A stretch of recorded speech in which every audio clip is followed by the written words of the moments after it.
আপনার জীবনের শ্রেষ্ঠতম রাত্রি, আপনার জীবনের সকল ভুল ভ্রান্তি মুছে ফেলার রাত্রি আপনারই দ্বার প্রান্তে।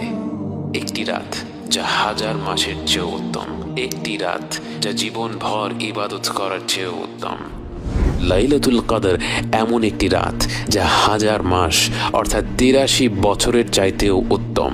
কত রকম ভুল ভ্রান্তিতে আমরা ডুবে আছি, অথচ আল্লাহ তাআলা আমাদের কারো জন্য লাইলাতুল কদরের মতো মহিমান্বিত রাত্রির দরজা বন্ধ করে দেননি। রাসূল সাল্লাল্লাহু আলাইহি ওয়াসাল্লাম বলেছেন, লাইলাতুল কদরকে রমাদানের শেষ 10 রাত্রিতে খোঁজো।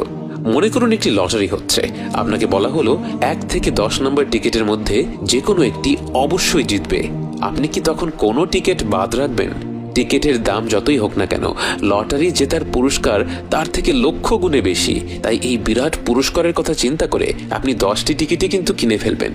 অতএব আমাদের উচিত শেষ 10 রাত্রির প্রতিটি রাতে আমাদের শতভাগ প্রচেষ্টাটা করা। তার পাশাপাশি হয়তো যেই রাত্রিগুলির কথা বিশেষভাবে এসেছে, যেমন 27-এর রাত এবং বেজোড় রাতগুলো, সেই রাত্রিগুলিতে আমরা বাড়তি কিছু আমল করতে পারি। কিন্তু অবশ্যই অন্যান্য রাত্রিগুলিতে, বিশেষ করে 27-এর পরের রাত্রিগুলিতে যখন খতম তারাবি শেষ হয়ে যায়, তখন যেন আমরা আমাদের ইবাদত কোনোভাবেই কমিয়ে না দেই।